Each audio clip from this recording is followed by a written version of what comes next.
Hello students, welcome to our series how to get good grades. अब बेटा lecture number 4 में हम discuss करने जा रहे हैं कि हम पेपर का जो सब्जेक्टिव पोर्शन है, शॉर्ट क्वेश्चंस और लॉन्ग क्वेश्चंस, इनको किस तरीके से अटैम्प्ट कर सकते हैं कि पेपर में मैक्सिमम मार्क्स गेन कर सकें।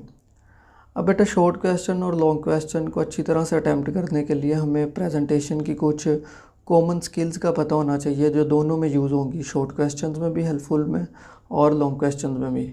अब बेटा प्रेजेंटेशन में जो सबसे पहली चीज़ हमारे पास आती है कि आपका जो पेपर है वो सिंपल और नीट होना चाहिए। सेकंड बेटा हमारे पास प्रेजेंटेशन में जो चीज़ काउंट होती है कि आपने पेपर में हेडिंग्स जो है ना वो लाजमी इंक्लूड करनी है, बेशक वो शॉर्ट क्वेश्चन है, लॉन्ग क्वेश्चन है, अकॉर्डिंग टू नंबर वॉल्यूम आपने उसमें लाजमी हेडिंग्स जो है ना वो ऐड करनी है। थर्ड बेटा जो हमारे पास चीज़ आती है कि आपने जो अपना शॉर्ट आंसर्स हैं और जो लॉन्ग आंसर्स हैं उनमें उनका जो मेजर पोर्शन है, जो उनका हाईलाइटेड पार्ट है, उसको लाजमी आपने हाईलाइट करना है। और फोर्थ और लास्ट बेटा हमारे पास जो चीज़ आती है कि आपने शॉर्ट क्वेश्चन, फॉर एग्जांपल आपने 2 शॉर्ट क्वेश्चन अगर आपने अटैम्प्ट किए हैं तो उनके दरमियान में एक प्रॉपर सेपरेशन होनी चाहिए। और लास्टली बेटा आपने जो भी नंबरिंग यूज़ करनी है वो according to the question paper कोशिश करें कि अपने नंबर जो है ना वो यूज़ करें। अब बेटा प्रेजेंटेशन के हवाले से हमने जिन पॉइंट्स को डिस्कस किया है, एक एक्चुअल आंसर शीट को सामने रखते हुए हम इन पॉइंट्स को प्रैक्टिकली डिस्कस करने की कोशिश करेंगे।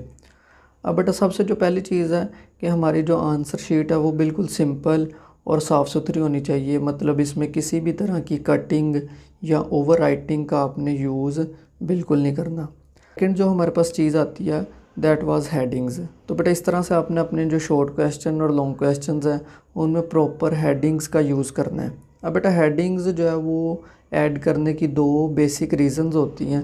सबसे बेटा जो पहली रीज़न ये होती है कि हेडिंग्स इंक्लूड करने से, फॉर एग्जांपल ये जो आपका क्वेश्चन है इसमें हमने हेडिंग इंक्लूड किया इंडस्ट्रियल प्रिपरेशंस ऑफ एसिटाल्डिहाइड।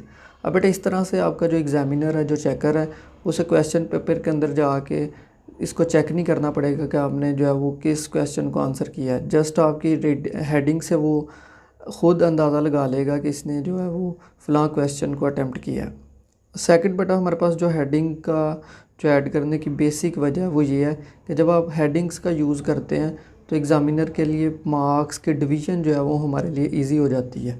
इसी के बाद हम इसी क्वेश्चन को एक दूसरी फॉर्म के अंदर देखेंगे जहाँ पे इसे विदाउट हेडिंग्स जो है ना वो लिखा जाएगा, जहाँ पे एग्ज़ामिनर के लिए जो मार्क्स की डिवीज़न है वो डिफ़िकल्ट हो जाती है और कम मार्क्स जो है ना वो प्रोवाइड करता है। तो इस तरह से आपने बेसिक उसके अंदर जो भी आपका क्वेश्चन है उसको लिखें, हेडिंग उसकी यूज़ करें।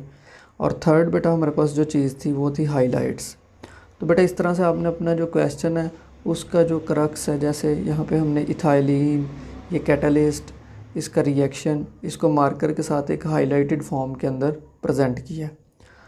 थर्ड बेटा जो हमारे पास चीज़ थी दैट वाज सेपरेशंस। तो जिस तरह से आपने ये एक और दूसरे लॉन्ग क्वेश्चन के दरमियान इस तरह से आपने एक प्रॉपर लाइन का यूज़ करके 2 डिफरेंट शॉर्ट क्वेश्चंस की सेपरेशन जो है वो रिप्रेजेंट किया।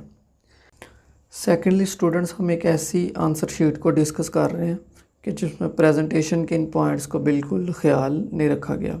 अब बेटा हम इस शीट को देख सकते हैं कि इसमें किसी भी तरह की हेडिंग्स का यूज़ नहीं किया गया, इसमें किसी भी तरह के पॉइंट्स को हाईलाइट या मार्कर का यूज़ नहीं है। सेकेंडली इसमें ना तो आपकी प्रॉपर जो है वो सेपरेशन है। तो आपने अपने शॉर्ट क्वेश्चंस को इस तरह से अटैम्प्ट करने से बिल्कुल अवॉइड करना है। और जिस तरह आपको एक प्रीवियस शीट जो है वो प्रेजेंट की गई है कि जिसमें हमने अपनी हेडिंग्स, हाइलाइट्स और सेपरेशंस का प्रॉपर यूज़ किया है, तो आपने कोशिश करनी है कि अपने जो शॉर्ट क्वेश्चंस है उसको इसी तरह से एक प्रॉपर वे के अंदर प्रेजेंट करना है। लास्टली स्टूडेंट्स, हम 2 लॉन्ग क्वेश्चंस को आपस में कंपेयर करने के लिए जा रहे हैं। तो शीट 1 के अंदर आप देख सकते हैं किस तरह से प्रेजेंटेशन की सभी टेक्निक्स जो भी हमने प्रीवियसली डिस्कस की हैं उनको एक प्रॉपर वे के अंदर जो है वो इम्प्लीमेंट किया गया है। इसमें हाइलाइट्स का, हेडिंग्स का एक प्रॉपर यूज़ है। इसी तरह से जो सेकंड शीट है उसमें हाइलाइट्स और हेडिंग्स का कोई भी प्रॉपर तरह से यूज़ नहीं किया गया। तो आपने बेटा कोशिश करनी है कि अपने जो लॉन्ग क्वेश्चंस हैं उसको इसी तरह से प्रॉपर वे के अंदर प्रेजेंट करना है।